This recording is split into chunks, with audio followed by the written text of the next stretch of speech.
Hello, everybody, and welcome to this webinar today.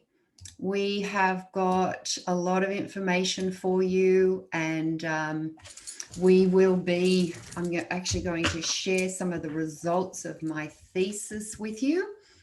And I'm just waiting for people to jump on. There's a few of you jumping in, and we will be also sending you the recording for this session.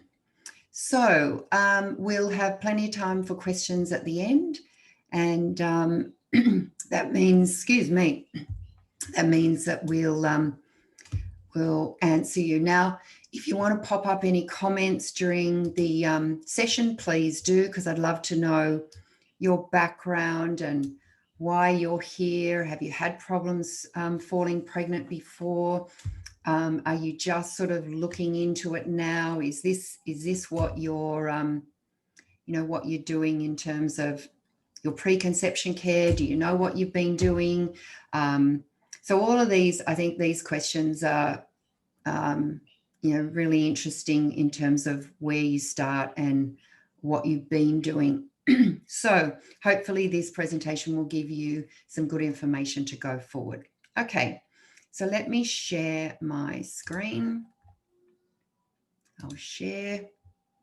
Oops, and I need to make this full screen and put it on presentation mode. Okie doke.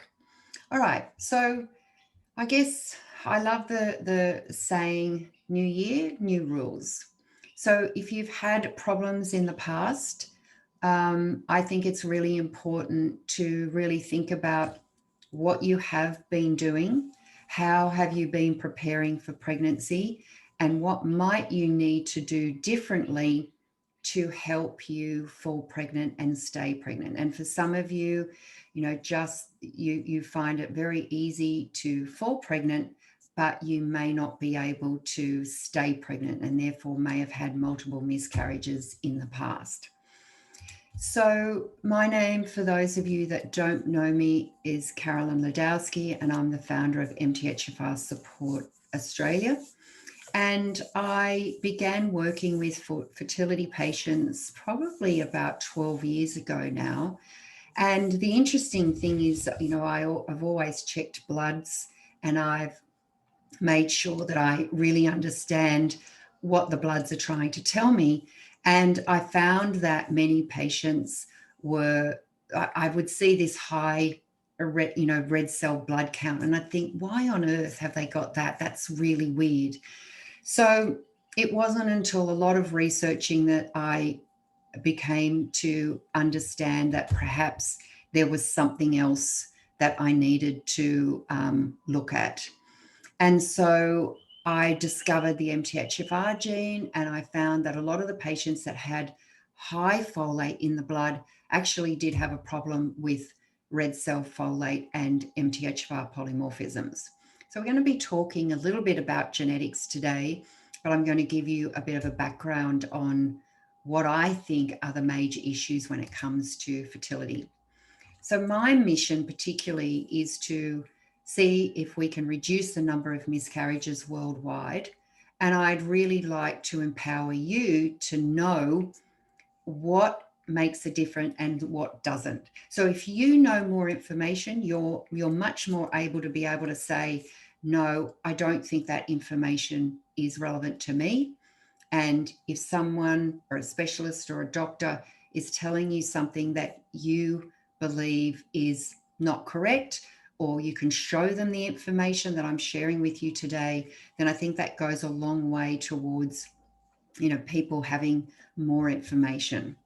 So let's have a look at miscarriage rates first of all. So 25% of all pregnancies end in miscarriage. That's a huge percentage. That's 1 in 4 fall pregnant. And so if you look at the rates worldwide, they're on the increase. And 15% of couples, or 70 million people, are affected. And half of these are just pushed directly into IVF. And unfortunately, the stats with IVF is very low, only 30% success rate. That's pretty low. Now, my point of view on that is, if you have a problem and you're trying to fall pregnant, then is IVF necessarily going to be the answer for many of you? And what I've seen with my patients is no, it's not, because at the end of the day, if there is a problem with, say, the level of active folate, or there's a problem with your cycles or whatever, then just pumping you full of hormones and expecting you to fall pregnant and have successful pregnancy may still not be the answer. So I guess a question is to ask, has anyone in your family, your sisters, your cousins, your aunts, your mothers, your grandmothers, have they had problems with miscarriages in the past? And invariably, some of you are going to say, yes, there have been problems in the family. And so this gives us a clue as to, well, maybe there is a genetic component for you. Maybe the form of folate that you're taking isn't the form of folate that you need. And so maybe you're not taking enough folate. And you all know that folate is absolutely critical for a successful pregnancy and to prevent neural tube defects. It's probably one of the most important nutrients that you need.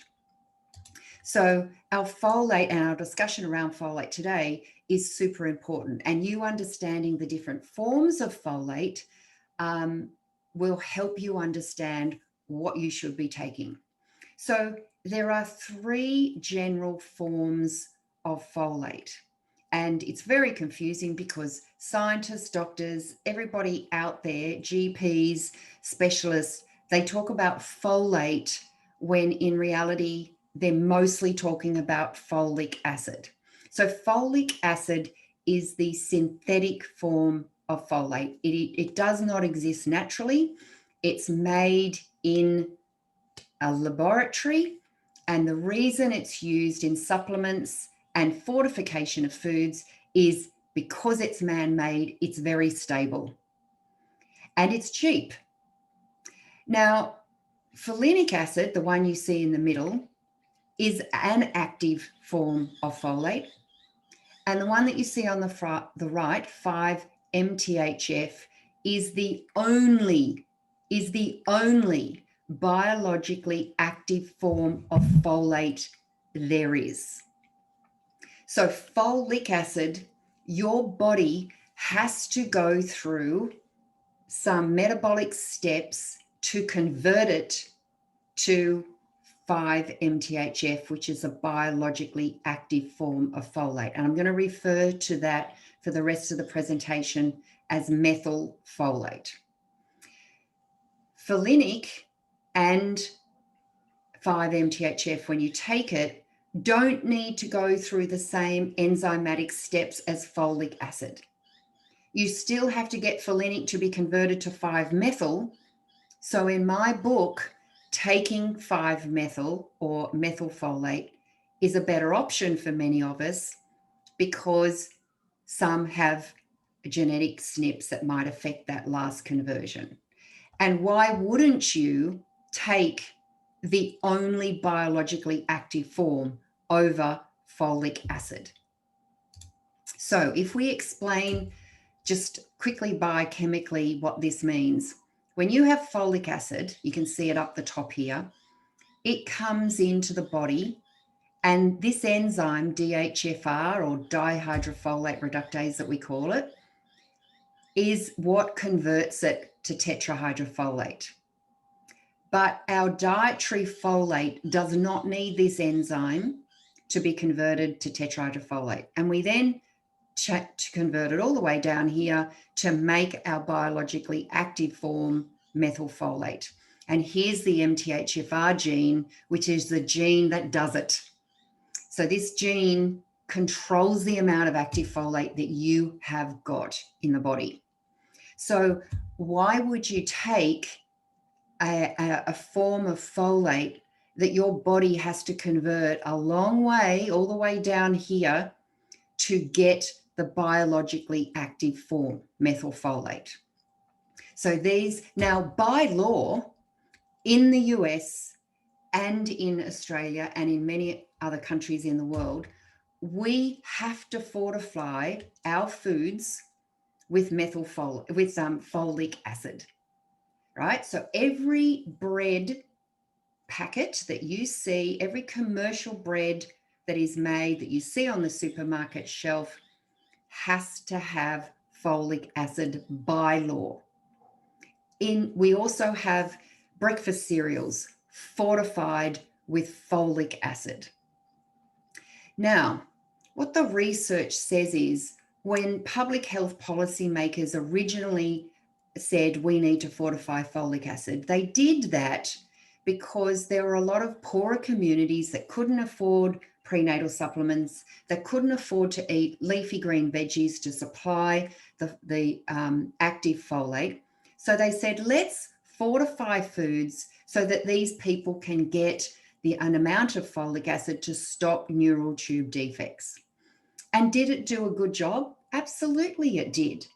But at the time that this was introduced in the 80s, they were only getting a small amount of folic acid. So there wasn't really a problem. But nowadays, most foods are fortified with folic acid of some sort.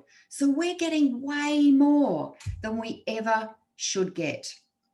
And so this enzyme, DHFR, says, hey, I don't deal with much folic acid. In fact, the research says only 200 to 300 micrograms a day that enzyme works with. Guess what happens?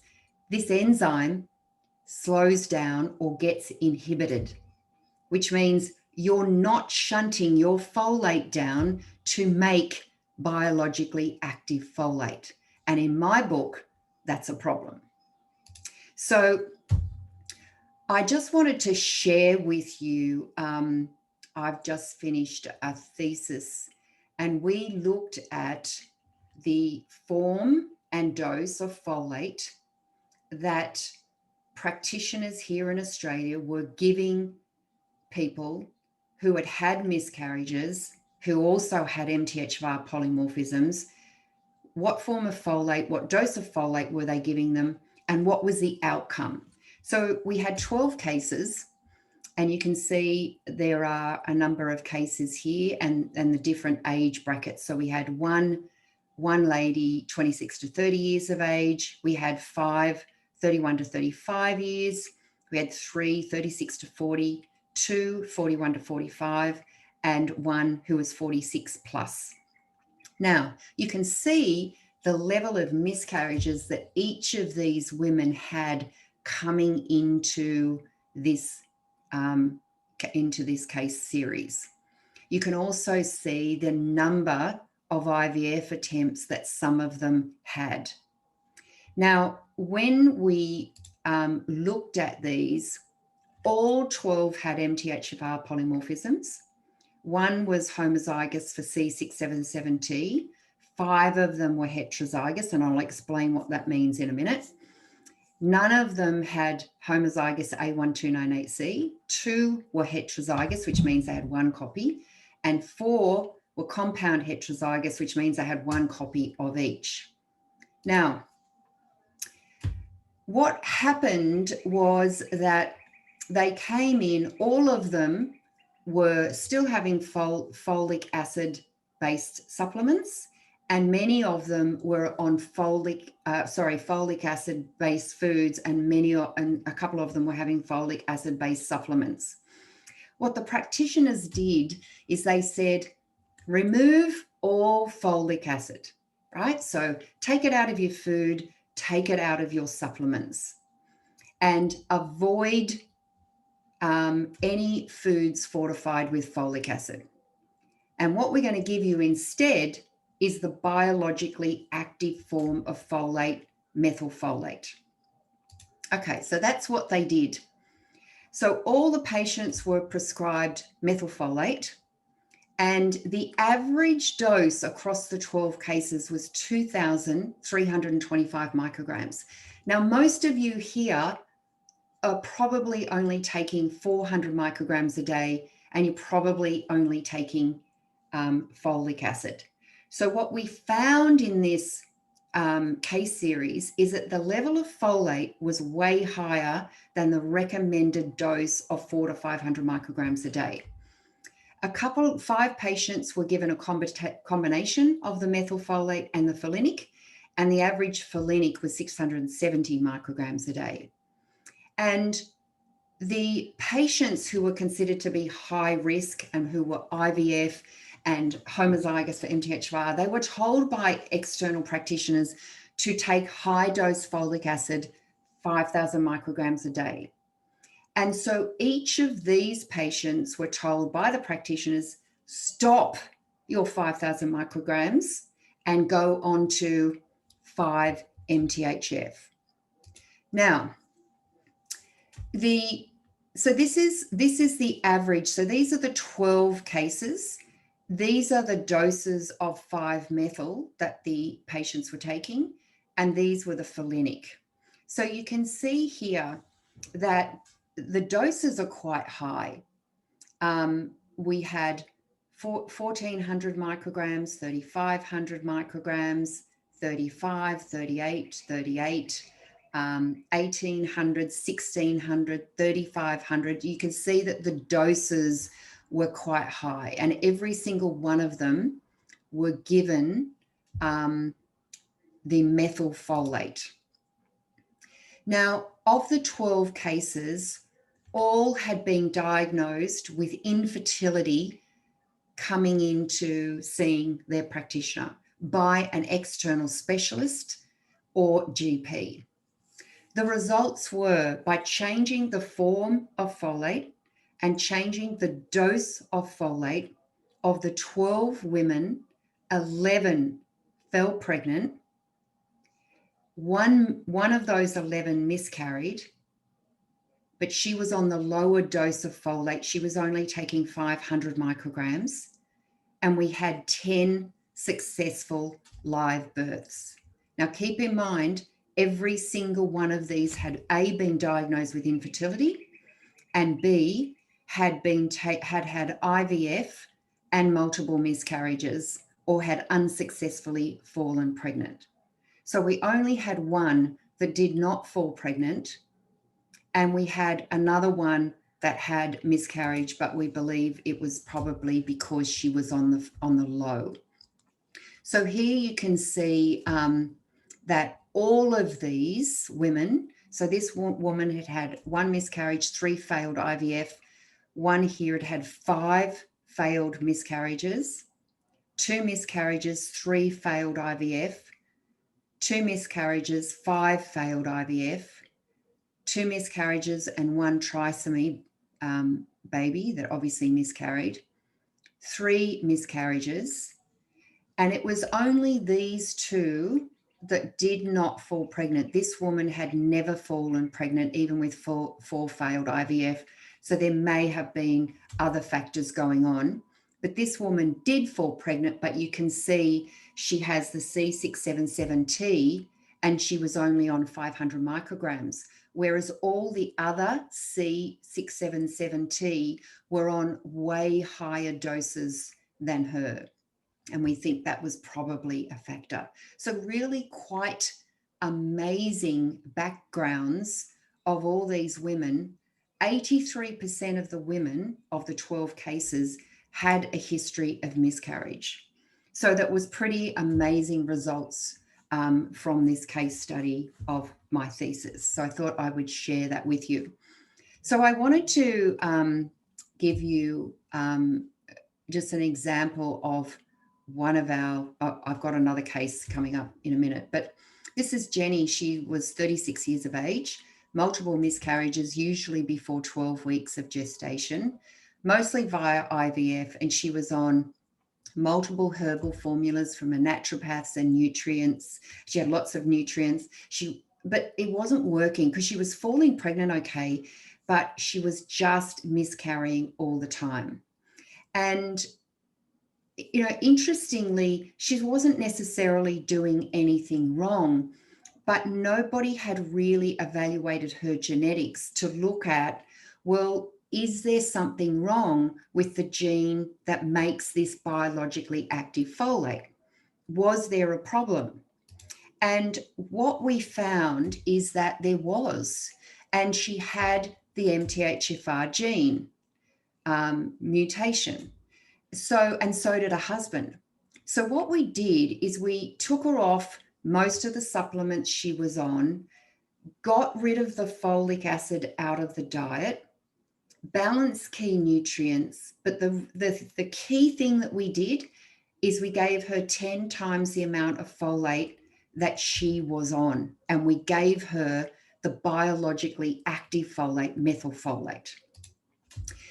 She went into IVF again, contrary to advice, and she used old eggs. My point of view is, if you've had an egg collection and you've got stored eggs, they're old. They're not what we want. What you want is the benefit of the new folate eggs and the new biologically active folate. That's what you want to be using. So she fell pregnant, as she always did, but she used the old eggs, and her IVF specialist told her to stop all the formulas and everything we'd given her, one of which was an autoimmune mix, which can help stop miscarriages, but she miscarried. But as I said, you can see down the bottom, I was actually relieved because I didn't want her to start a pregnancy with old eggs that didn't have the benefit of methylfolate. So we started again, no old eggs. She said, I'm going to go into egg collection again in 4 months' time. And I said, and when you do that, you don't stop your formula, you don't stop your autoimmune. And she fell pregnant again. But I said to her, well, when did you have your IVF? She said, I didn't. I actually fell pregnant with no IVF. So she had a little boy, Jack, and you can see Jack on the right-hand side. She's since had a second child, which is a little girl. And as of last week, she's now pregnant with baby number 3.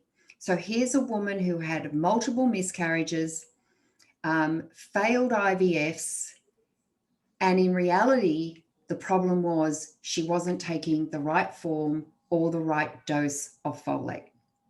Now, my point of view is, as a practitioner who's seen 12 years of women trying to fall pregnant, is that I don't really care if you've got MTHFR. You should still be taking the biologically active form of folate. If you've got MTHFR polymorphisms, the research you can see from the thesis is you may need to be taking more. And there are other research studies out there that say at least a minimum of 800 micrograms of methylfolate can jump over or bypass the gene mutation. Here's what Jenny had to say. We would like to say a very special thank you for all your guidance and support in helping us create a beautiful, healthy baby. Beyond that, you have helped us every day through improved well-being, and I had a dream pregnancy. We call the methylfolate our happy tablets. We admire your scientific approach that's specific to individuals and your passion for sharing and challenging the status quo. And I think this is important because it is actually really hard to constantly go up against either medical fraternity or GPs or specialists that say, you know what, the form and dose of folate doesn't matter, MTHFR doesn't matter, when you can see cases like this that say it does. And if you've got, MTHFR polymorphisms, then it could actually be affecting other areas. And there's a lot of research to show that it does affect mood. It does contribute to depression. It does contribute to anxiety. It does contribute to compromised immune function. And there's hundreds of thousands of research papers on MTHFR polymorphisms and the effect on varying health conditions.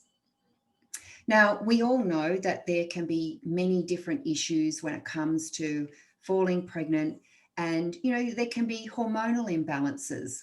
You can have low progesterone, you can have endometriosis, which again could be due to not enough of the right form of folate, helping you go down the right hormonal pathways. You could have sulfur issues, which means you're more inclined to have polycystic ovarian syndrome. You might not be ovulating. And one of the things we find that the methylfolate is so good for is regulating cycles and regulating ovulation. Low healthy cervical fluid, endometrium quality, follicle quality, multiple miscarriages. They're all issues that may come up in pregnancy. And, you know, the question is, well, why does this happen? Well, certainly we know that genetics can be an issue. We know that autoimmune disease may be an issue. We know that the lack of the right form and the dose of folate could well be an issue. We also know that many women don't prepare for pregnancy. And, you know, governments say at least 1 month. We would say at least 4 months. And research papers are now suggesting 6 months is probably the ideal preconception time. And so we do need to be allowing a minimum of 4 months to ensure that you and your eggs and the sperm has the correct nutrition. We need to evaluate whether there are toxins. For example, you know, we've had patients that have had high inflammatory markers because they're being exposed to mold, or they're being exposed to toxins in the environment and they're not clearing toxic estrogen, which also affects their ability to fall pregnant because you've got this imbalance between estrogen and progesterone. Thyroid issues can also be, and let's face it, so many people have hypothyroidism now. Is that because there's a lack of selenium and a lack of iodine in our soils? Maybe, because it's essential that those two nutrients are high.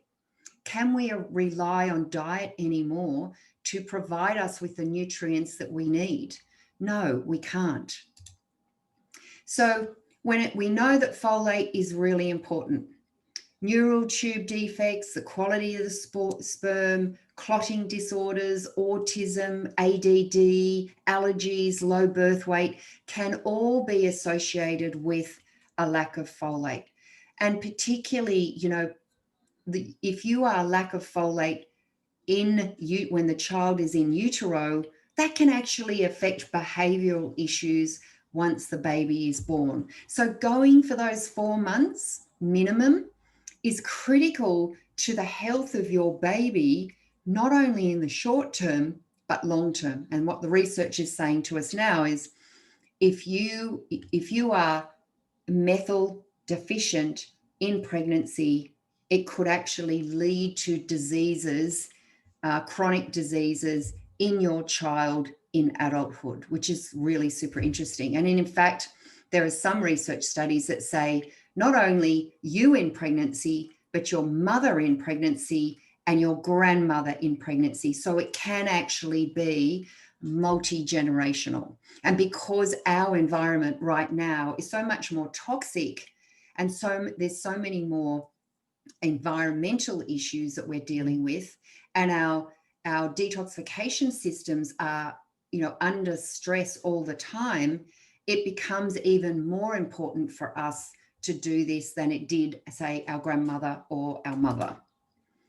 So in pregnancy, we know there's a lot of replication of cells in the body, and that's when we need our folate more than we do anything else.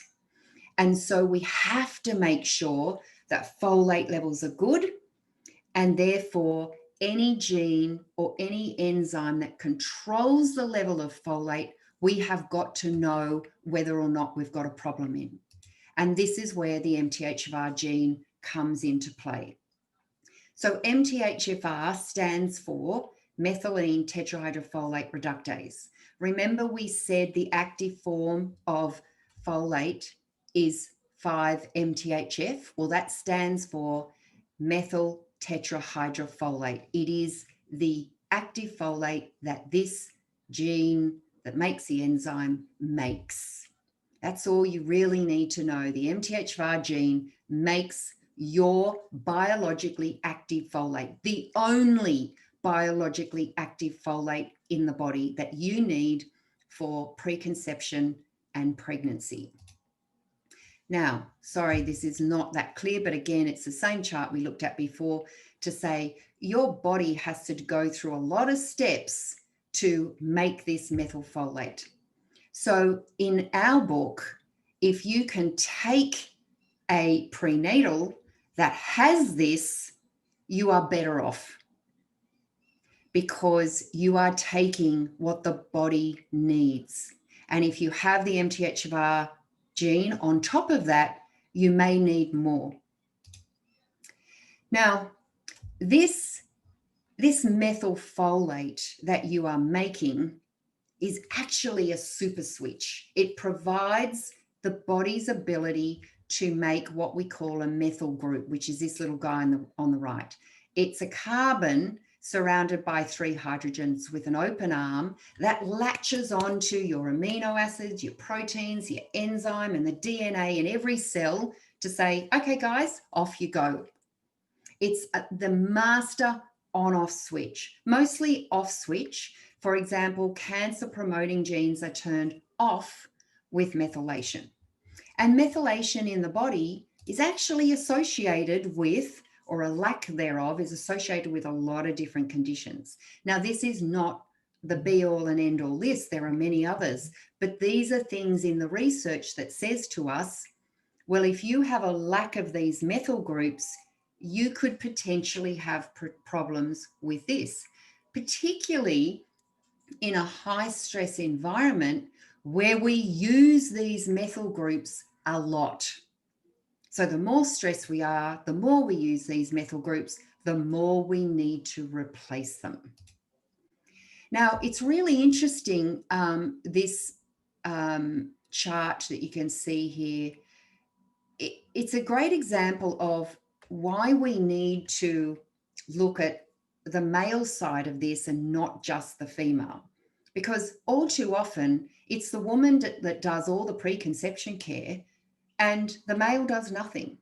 And, you know, there's an attitude here, particularly not so much with the young and upcoming fathers, but certainly the older ones, in that they go, it's got nothing to do with me. Like, it's all the woman. She needs to do the diet. She needs to take the vitamins. It's got nothing to do with me. Well, hello, the DNA of your child comes 50% from you and 50% from the father. So if we take the example where, let's say, dad and you both have one copy of the MTHFR gene that is mutated. Well, the chance of your baby having 2 copies, so we call that homozygous, is 25%, so 1 in 4. That's the same percentage of people in the world that are having miscarriages. 25% of all pregnancies end in miscarriage.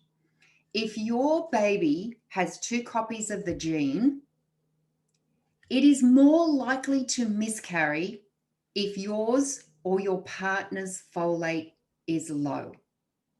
So let me say that again. If your baby has 2 copies of the gene mutation and either you or your partner's folate is low, your chances of miscarriage are much higher. If we left you as having 1 copy, but your partner actually had 2 copies and you didn't know it, then you've got a 50% chance of that baby being homozygous, and there's a greater risk of miscarriage if, say, your partner has not taken the appropriate level of folate. There's even research that says if you don't have the mutation and he does, you can miscarry if he doesn't have enough folate. So it's not okay for us just to be looking at you. Your partner must check for MTHFR. Your partner must take the appropriate prenatal. And I'm pleased to say that our MTHFR prenatal, the new one, which is being launched in a couple of weeks, is for men and women, and it has the highest level of active folate in Australia. So that's a really good, and that's the reason we did it, because it's great for men and women. So we can see here on the screen there are issues with MTHFR and fertility. It can give us, particularly when it's combined with high homocysteine levels, it can give us lower ovarian reserve, a diminished response to follicular stimulation when you go into IVF, a reduced chance of live birth after IVF, and egg death. So again, the same thing applies. If you've got an MTHFR mutation and you're going into IVF, it doesn't mean you're going to have a success. So, irrespective of whether you go into IVF or not, you still need to be preparing properly for pregnancy. And if we look at a male, then those same combinations of the MTHFR gene and high homocysteine can contribute to lower sperm count, higher DNA fragmentation, which means that the quality of the sperm is not good, reduced motility, so the sperm doesn't swim like it should be to get to the egg, and greater chances of infertility. So if we look at what some of the research says out there, there's a lot of it, as I said. And this was looking at the association between maternal, fetal, C677T and A1298C mutations. And it says the maternal, so that's mum and paternal dad, MTHFR genes are associated with recurrent pregnancy loss. And if the baby has homozygous A1298C, there's actually a significant association with recurrent pregnancy loss and that baby not surviving. If we look at this one in cleft lip and cleft palate, it says children who have the homozygous variant, so there's the ones we saw on that chart, have an increased risk of cleft lip and cleft palate. I was talking to a midwife and doctor who works in states around Australia. She's a locum, so she goes into all the hospitals to help. And she said, I have never seen the rates of cleft lip and cleft palate that we are seeing today. And my personal point of view regarding that is we are having too many foods fortified with folic acid, which is affecting our ability to have our biologically active folate. This one looked at folic acid supplementation and women that go into IVF and what happens with the pregnancy outcome. And it says high folic acid intakes and MTHFR genes seem not to be associated with helping women to achieve pregnancy. Well, yes, because they're using folic acid and they're not using methylfolate. This one looked at MTHFR and recurrent spontaneous abortions or miscarriage. And it said we notice a high frequency of MTHFR associated with the paternal side. That's dad's side. So definitely it is an issue and we have to understand what's happening in the male. This one looked at Down syndrome and it said that they are related with trisomy 21. So you saw in one of the case studies that we had, one of the women had had a trisomy miscarriage. This one looked at ovarian follicular activity and said that the A1298C polymorphism, and by the way, if you see any specialist and doctor, generally they are going to say A1298C does not matter. Generally, they're going to say MTHFR does not matter.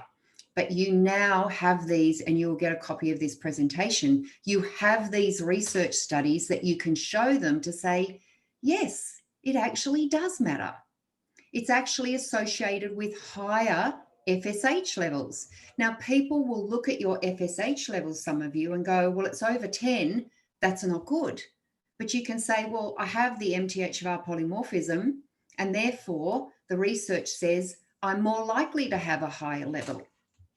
So I don't necessarily see that as a major barrier, because I know that once I give the correct amount of folate and the right form of folate, those follicular levels will improve. Here's a lady who had done our course. So she joined our fertility course in September 2019, so just over a year ago. Her history was that she'd had a pretty bad cycle most of her life, cramps, very irregular. And in November 2018, she did actually fall pregnant after trying for a year. However, very sadly, she had a stillbirth in September 2019. She had a history of being on antidepressants for anxiety and insomnia. So both her husband and Lauren were heterozygous for the C677T polymorphism. So they both had one copy of the gene. So remember, that means there's a 25% chance of the baby being homozygous if either Lauren or her husband had low folate levels.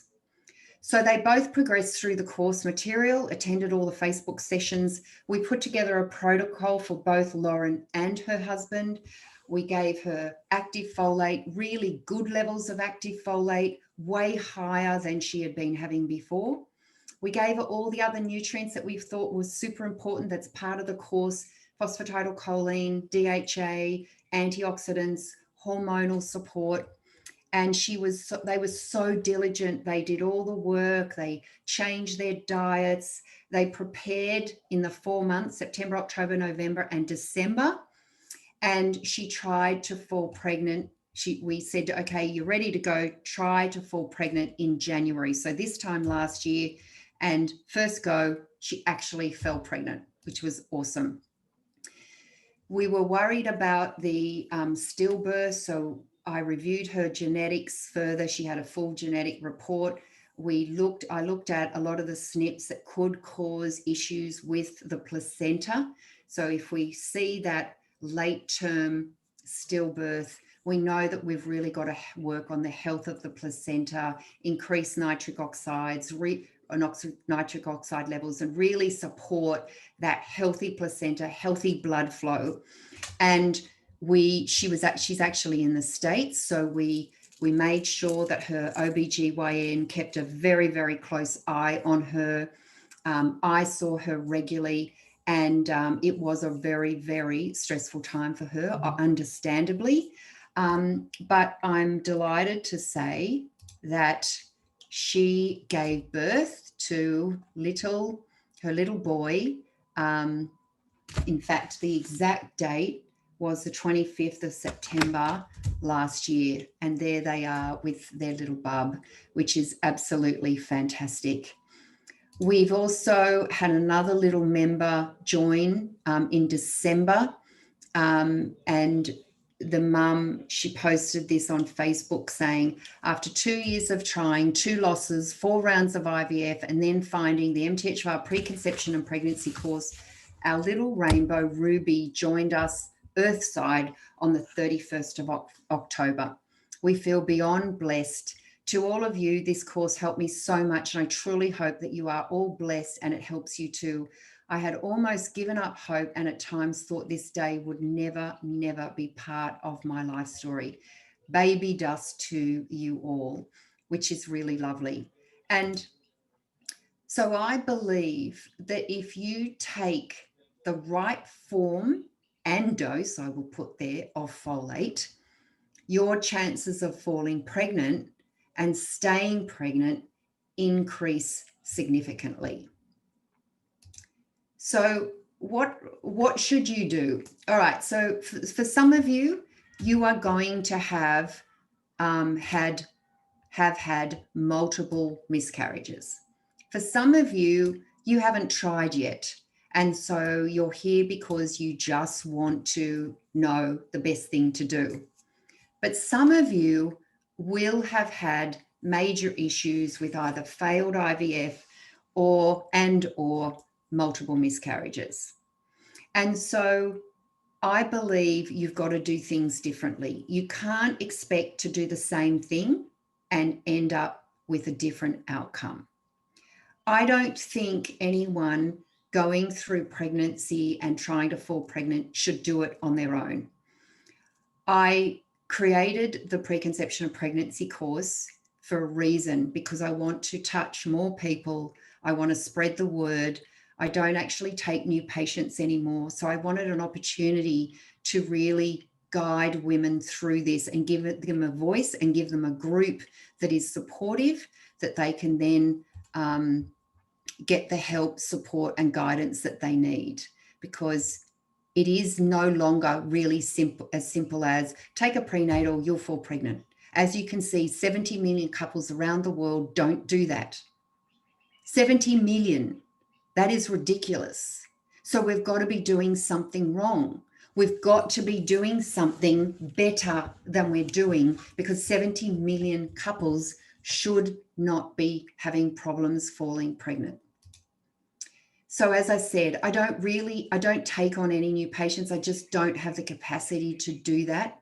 And when you consider that each round of IVF, so if you go to the doctor and you say, I've been trying for a year, I can't fall pregnant, what should I do? You will get a referral to an IVF or fertility specialist. What are they going to do? They're going to look at you and say, oh my God, you're 30, you're getting old, your eggs are decaying, quickly go to IVF ASAP. And as you can see, 30% fall pregnant. 70% of IVF procedures fail, and you're paying up to $10,000 per session. It takes an average of 3 to 6 cycles to have any success, and you've spent $60,000. And as you can see from the results of my research, it didn't help these women. One woman had had 10 failed IVF. That's $100,000 minimum. And yet she fell pregnant with a different form of folate. So I want to introduce you to the course. It is an online step-by-step course to take you through every single step that you need to prepare for pregnancy, whether you have the MTHFR gene or not. You get workbooks, and you get sheets to fill out, which shows you whether your nutrients are high or low. And if they're high, what do you do about it? If they're low, what do you do about it? You also then get information on your MTHFR polymorphisms and what sort of levels of folate you should be taking. You also we do a Facebook group every month where everybody jumps online that has a question, and we share it. We either talk openly over the Zoom meeting. I let people talk. We can have a 15, 20-minute conversation sometimes about someone and where they're at. We share things. We talk about different things. We have lots of things that we discuss along the way. And so at all times, you've got that vehicle to get your support and help. And if you want to, you can literally start today and work at your own pace. If you're not happy with the course, we will refund it. It's as simple as that. And in 12 years, I think we've refunded it once. So it's pretty good stats. So, and Sarah says, I rate the course 10 out of 10. I love everything about it. I've learned a lot of valuable information that I will use for the rest of my life.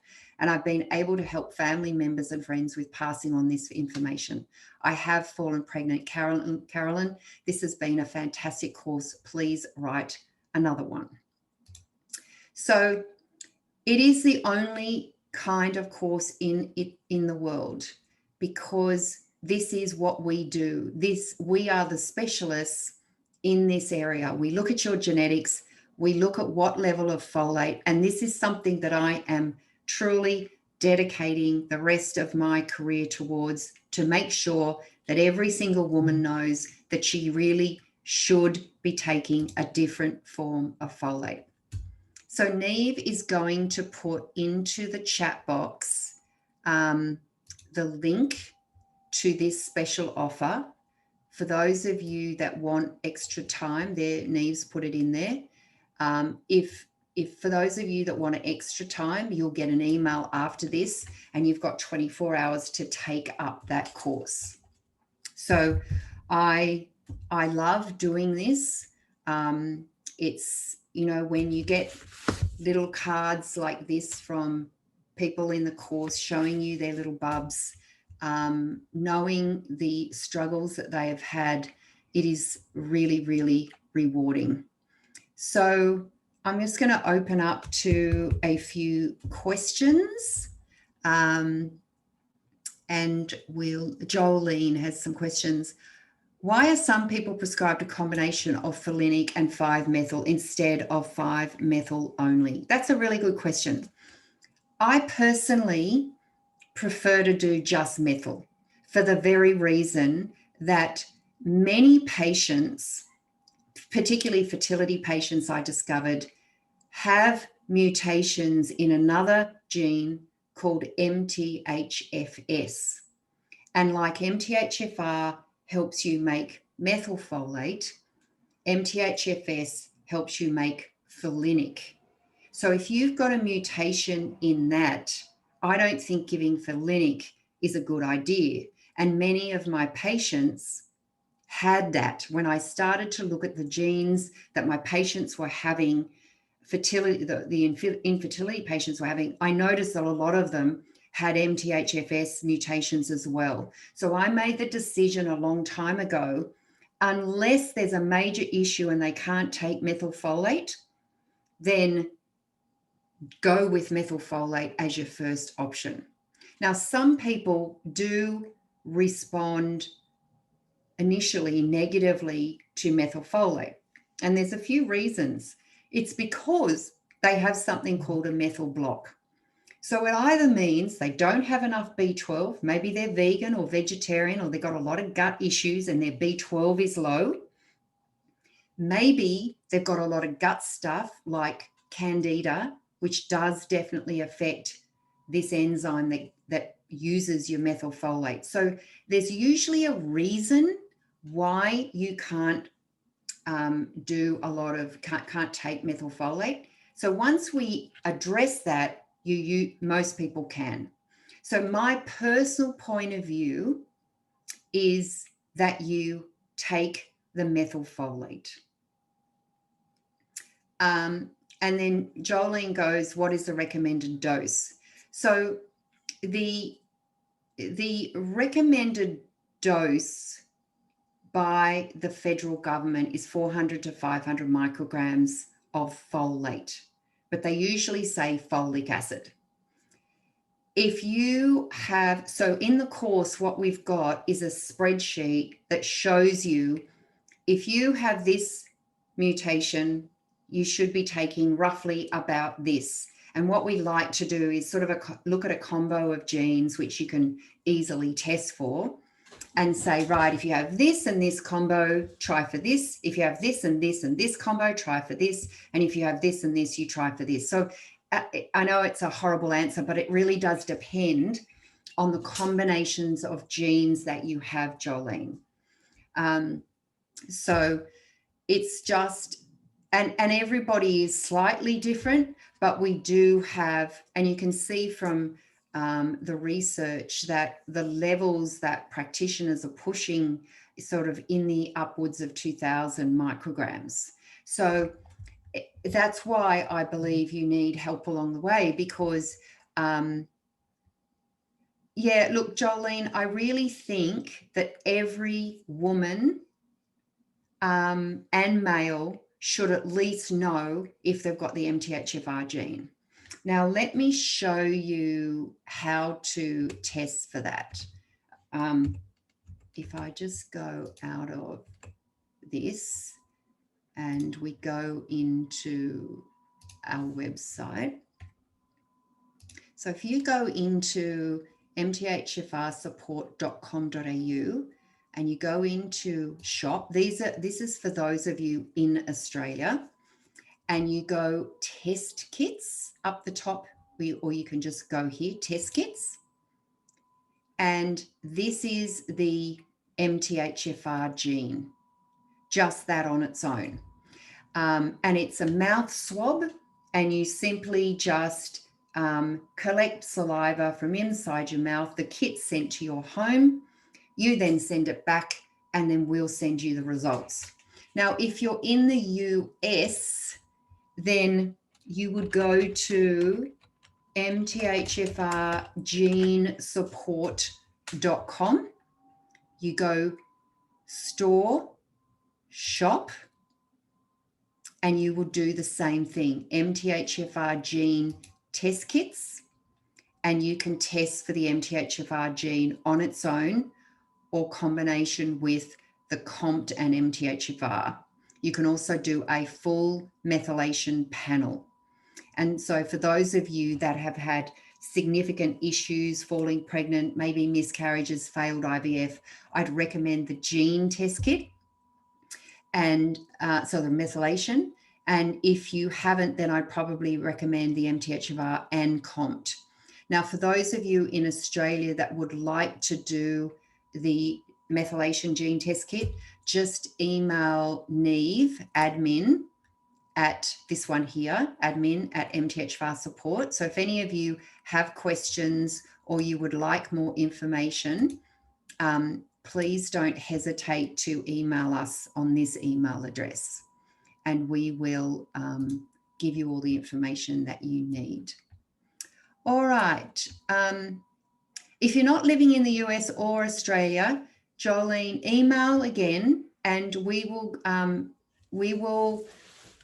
will send from the US site internationally. It just depends where you are. So just email Neve, Neve is Neve, and tell her where you are, and we will help you find a test kit that you can do.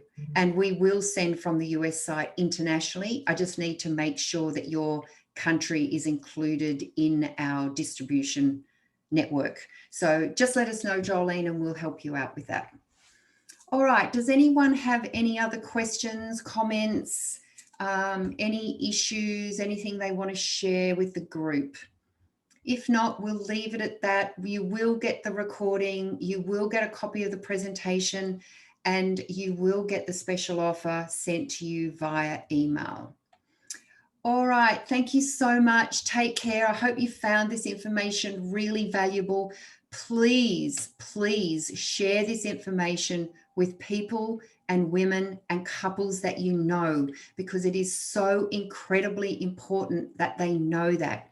With 70 million couples with infertility, we have to spread the word and say, hey guys, you may not know this, but this is really important information. So thanks again. Look forward to seeing you soon, I hope. Bye for now.